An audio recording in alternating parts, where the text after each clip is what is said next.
Olá, no programa de hoje temos a presença de Henri Faria, sócio-diretor da JF. Henri, prazer imenso ter você aqui. Você tem um dos melhores refrigerantes que eu acho, mas você vai contar essa história. Então eu queria primeiro que você apresentasse para a gente poder começar a falar. O meu nome é Henri Faria, eu faço parte da segunda geração da família Faria e sou sócio-diretor da bebida JF. Hoje a minha função é a do setor produtivo. Queria que você contasse um pouquinho da história da JF, para as pessoas entenderem, e depois a gente vai conversando naturalmente sobre os processos todos, os refrigerantes maravilhosos, e assim vai. Para mim falar da história da bebida JF, acho que eu tenho que falar, né, dos fundadores, que seria o meu pai, né, o José Faria, e a minha mãe, Maria Antônia. Em setembro de 1949, eles tiveram a oportunidade de comprar uma fábrica em Ouro Fino, uma fábrica com pequeno porte, tá? E aonde que eles viram uma oportunidade de negócio, né? De ter sucesso na região, tá? Então a compra dessa empresa, uma empresa pequena, tá? E o meu pai ele tinha uma visão de empresarial, onde que ele via a necessidade e que a região nossa lá é precária em questão de transporte, de mercadoria, então ele percebeu que ia ser uma oportunidade, que o refrigerante naquela época já estava assim implantando no Brasil, né? Então assim ele enxergou, né? Ele teve a visão empresarial de comprar uma fabriqueta e colocar para funcionar. Grande fábrica. Sim. Na verdade, quando ele adquiriu, né, essa empresa, a empresa não era tudo manual, era assim tudo mais difícil. Aquela época, né? O refrigerante era de vidro, não tinha muita disponibilidade. É o melhor de todos, né? Né? Ninguém não usou, mas é o melhor de todos. Hoje a gente tem saudade da embalagem de vidro, né? Mas assim, na época, né, era uma embalagem que era escassa, né? Para ele produzir o refrigerante, né, tinha que fazer a lavagem das garrafas, né, o preparo do xarope, tinha um processo tudo que era tudo manual, tá? E como ele tinha um funcionário só na época, que era muito pequeno, né, ele assim, praticamente ele ficava uma semana produzindo refrigerante e depois, a outra semana, ele carregava um caminhãozinho e ele saía fazendo a venda em pontos. Então, era uma coisa assim, meio dificultoso. O meio de transporte, né, as estradas naquela época não eram boas, era tudo estrada de terra, né? E ele pegou a região de Ouro Fino, que tinha várias cidades vizinhas, e vendia mais nessa cidade vizinha, Ouro Fino, e na zona rural, né? Isso aí que ele... Vocês começaram com o quê? Com tubaína? Na verdade, o refrigerante, assim, na época, a gente chamava de maçãzinha, né? O pessoal, olha, essa é novidade para mim. Eu sou um cara que gosta de refrigerante, mas maçãzinha, mas por quê? Então, o mesmo nome da tubaína. Era um refrigerante, né, que não tinha nada a ver com a maçã, mas assim, era uma tubaína, né, só que o costume da região, que era um refrigerante de maçã, né? Gosto de maçã, chama assim. Não tinha gosto, não. Era mais uma tubaína mesmo, né? Mas assim, a região falavam que é de a maçãzinha, né? Depois que virou a tubaína, e futuramente assim, tornou-se o refrigerante, que é o Guaraná, né? Que é o carro-chefe nosso, tá? Mas isso aí que foi assim... Essa maçãzinha, nem eu conhecia, a gente conhece, essa da maçãzinha realmente vai ficar para sempre. E aí... Seu pai foi crescendo, teve filhos, todos foram para a empresa, como ficou? Então, o crescimento da empresa, por exemplo, seu pai veio uma semana trabalhando, uma semana engarrafando. Sim. Trabalhando não, ele estava as duas, mas era engarrafando. Tal. Essa dificuldade que ele teve no início, né, que era assim, a produção era pouca e tudo mais, ele cada vez foi ampliando, né, ele foi consolidando. Sua mãe trabalhava lá também? Não, minha mãe não. Minha mãe sempre ficou do lado dele, mas assim, ele conseguiu, o refrigerante ficou conhecido na região, né? Ele conseguiu colocar o refrigerante na região e ficou, né, com assim, uma boa fatia de mercado, né? Que é um refrigerante regional.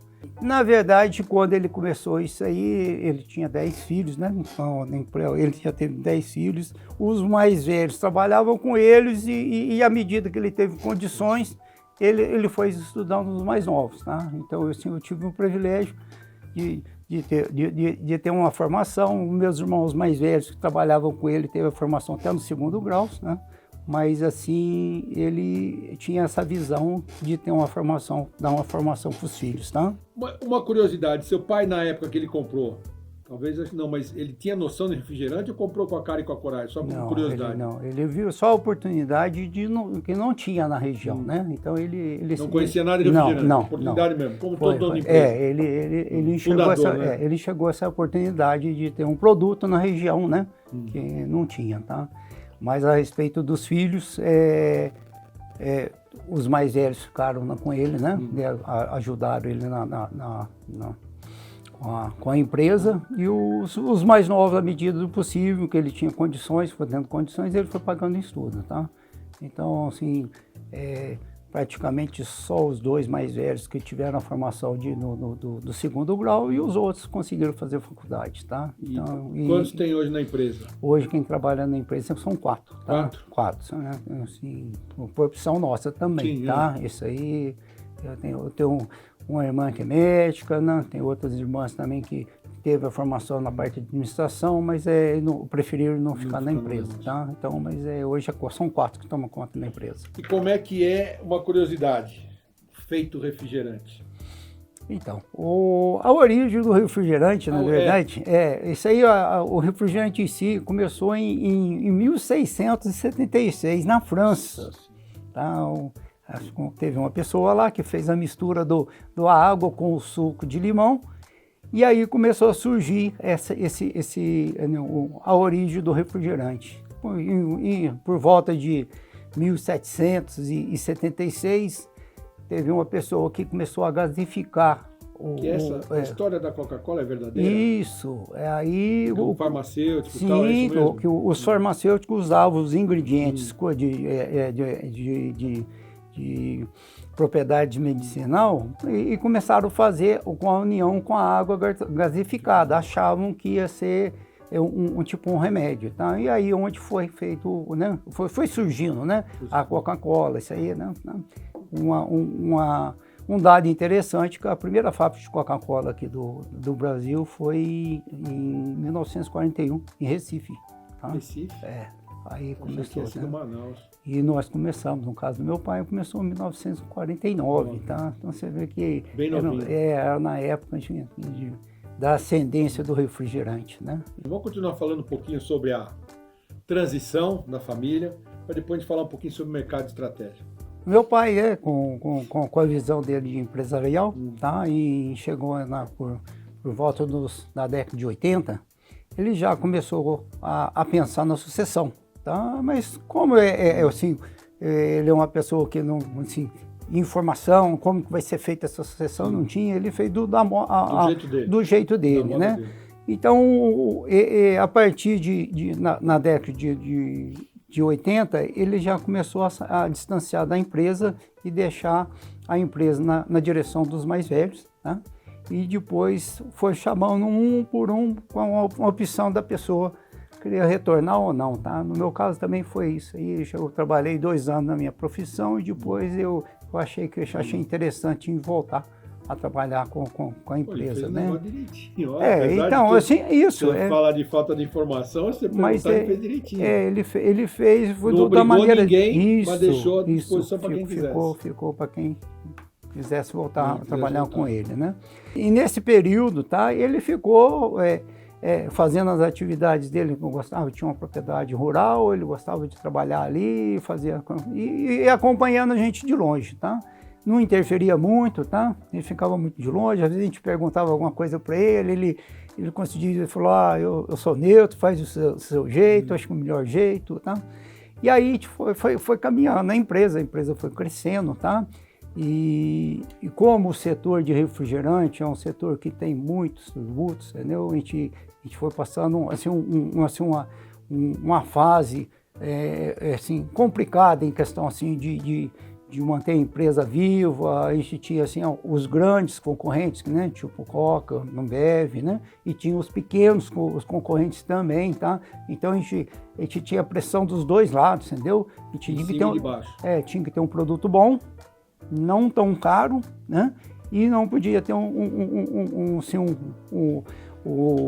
a concorrência dos mais baratos, né? Então, assim, a gente fica numa situação que a gente tem que ter cautela, tem que, na época de crise, evitava de entrar em dívida, né? Então, tinha que estar com o pé no chão para a gente conseguir suportar todas essas transições, né? Então, é uma coisa bem, assim, que foi mais, assim, de aprendizado do próprio pai, né? Vamos falar um pouquinho sobre o mercado de refrigerantes e a estratégia da JF para crescimento. Tá. Lógico, está todo mundo apertado, não vou nem dizer que não, ninguém é diferente, mas deve ter uma estratégia. Primeiro falar um pouquinho sobre o mercado de refrigerantes, entendeu? Que o nosso telespectador entenda bem sobre esse mercado de refrigerantes, porque a concorrência... Você me falou um dado que eu levei um susto, só em Minas Gerais tem 18 fábricas de refrigerantes. Quer dizer, eu nunca imaginei um negócio desse de verdade. Então, vou falar um pouquinho desse mercado aí, porque a concorrência não é fácil. Tá. Hoje o mercado de refrigerante, tá? É um mercado que tá em baixa, né? Na época que nós estávamos na sucessão, era um mercado que estava em excedência, hoje não. Hoje a gente está sabendo dessa dificuldade, mas naquela época, quando surgiu a garrafa PET, tá? Facilitou muito as empresas, pequenas empresas, produzir refrigerante, tá? Então foi assim uma invasão de várias marcas, tá? Em onde foi complicado a sobrevivência e cada vez mais o preço foi caindo e o mercado, né, complicado, e aí a gente sentiu na obrigação de pensar em uma estratégia diferente. Assim, por volta de 95, 96, a gente estava pensando em entrar no ramo de cerveja, daí a gente fez uma pesquisa de mercado, achando que ia ser muito complicado, que devido à cervejaria só tinha empresas grandes, e aí surgiu essa oportunidade que nós fizemos com a empresa Tampico, que é uma multinacional, né, que abriu essa oportunidade para a gente, e nós entramos como licenciado. Como que funciona esse licenciado? A gente compra a matéria-prima deles e faz o produto de acordo com a especificação deles. Então, é um produto que é da região nossa, tá? A gente tem uma região fechada para trabalhar com a Tampico. É um distribuidor. A gente produz e distribui, né? E aí a gente conseguiu, né, sair dessa complicação do mercado de refrigerante, né? Então, trabalho com refrigerante, mas a gente abriu mais um leque de mercado, que seria o Tampico, que ele é um... E o Tampico cresceu bastante em relação ao refrigerante? Sim. Só o percentual teve uma evolução maior, menor? Sim, como é que ficou? Sim, ele está crescendo, né? O volume do Tampico está crescendo devido a essa fase do refrigerante, né? Que hoje o refrigerante tem uma impressão muito ruim, que todo mundo fala de refrigerante, muito açúcar e tudo mais. Está sendo o patinho feio do momento. Sim, é o patinho feio, uma coisa assim que a gente fica preocupado, né? Então, mas hoje a Tampico, né, o volume de Tampico é maior do que o refrigerante, tá? Então, a gente partiu para esse lado e partiu também em questão da parte de refrigerante, né, de invasar marca própria. Então, a gente tem refrigerante na região lá, que é com o nome de supermercado, tá? A gente fez essa jogada, né? Às vezes é o nosso produto mesmo. Só que com marca própria, o cara põe supermercado Zezinho da Silva. Isso. Ou então ele vai lá, faz o refrigerante dele e coloca o nome dele, tá? E distribui na rede de supermercado. Então isso aí foi uma alternativa pra gente também, né? Em questão disso aí, tá? Um outro segmento que a JF entrou também foi na parte de logística. Com essa dificuldade de refrigerante e mais a necessidade de ampliar o Tampico, nós começamos a fazer distribuição própria, tá? Então hoje a gente trabalha com a distribuição própria num raio de 300 km ali de Ouro Fino, tá? Frete por conta de vocês? A gente faz a entrega, tá? Então a gente tem uma equipe de vendas, tá? E a equipe de venda trabalha aí com um prazo de entrega de 48 horas, entendeu? É uma equipe de venda que sai, aí eles passam os pedidos para a gente e a gente faz a entrega em 48 horas. A gente está fazendo na região toda, nesse raio de 300 quilômetros. Todas. Essa é uma coisa assim, que ajudou, né? Ajudou a gente ter uma rentabilidade maior, né? Isso já ajuda muito. Mas eu queria te fazer uma pergunta de um grande refrigerante, que eu particularmente sabe que eu gosto muito. Como é que chegou para vocês? Chama-se Grapete. Isso é do meu tempo de infância.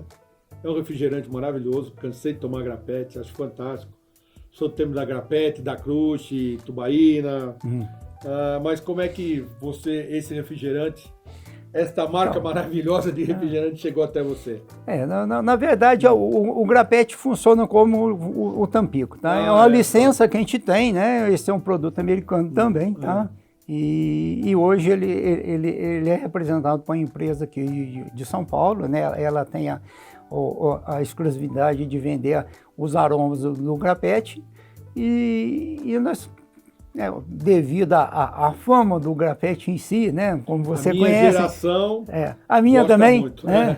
Tomou muito Grapete, então nós falamos, por que não produzir o Grapete? Né? Aí nós entramos com essa parceria com eles, tá? Na região lá do estado de Minas Gerais, a gente faz a distribuição do Grapete, tá?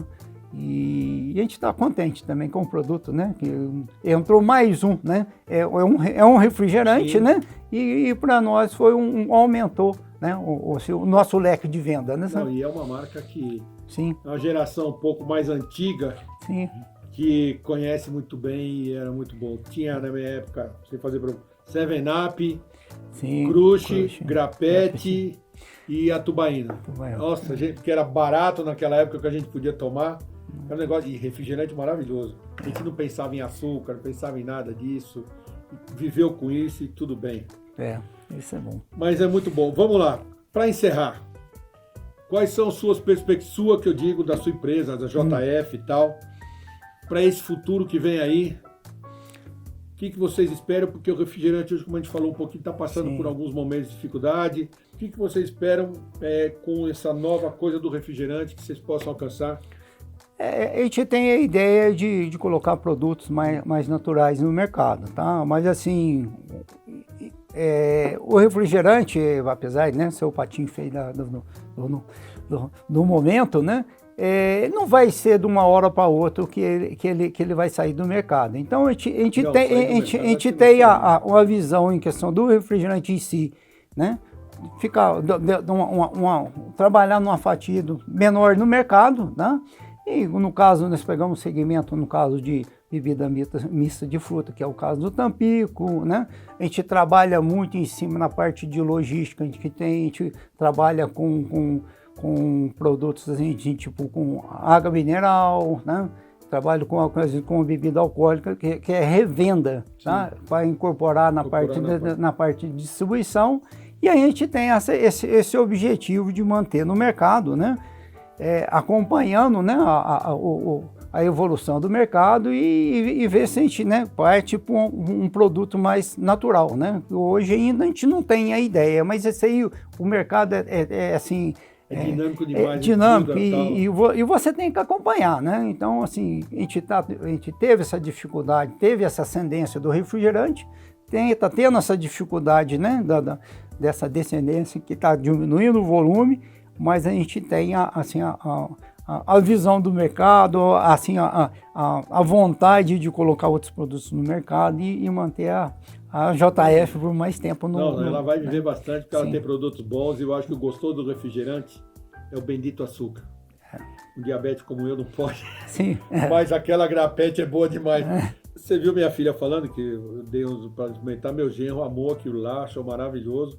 Eu digo que o refrigerante bom é que nem pastel de feira. Só o da feira que é gostoso. Você faz em casa, não tem jeito. Entendeu?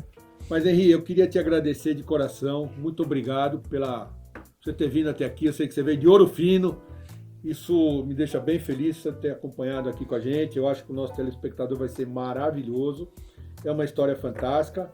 É uma história duradoura. É uma história de perpetuação do negócio. O que não é fácil. Sobreviver numa empresa hoje, você sabe que, independente do ramo, onde o nosso grande sócio recebe metade do... Sim, né? Na verdade... Não querendo de todos, qualquer um que já passou aqui, o nosso sócio sempre leva uma grande parte. Isso é verdade. Independentemente de quem for. Eu quero falar de política, mas ele leva uma grande parte. E a gente tem que arca com o custo do funcionário, um monte de coisa, e você ainda tem que ter dinheiro para sobreviver e para investir no negócio. Mas faz parte, não adianta a gente reclamar. Não sei se vai mudar tão cedo. Não. Mas, meu amigo, quero te agradecer, muito obrigado mesmo. Te dou um brinde para você e quero te agradecer de coração. E assim que você tiver uma nova estratégia, se estiver entrando nos lights, não sei como vai chamar, vem aqui com a gente que a gente faz questão de falar, porque eu acho que é um negócio maravilhoso. Tá bom. E a nossa querida Agrapet. Sim, com certeza. Tá bom? Se você quer ver este e outros programas, veja pelo nosso site ou siga-nos nas nossas redes sociais. Até lá.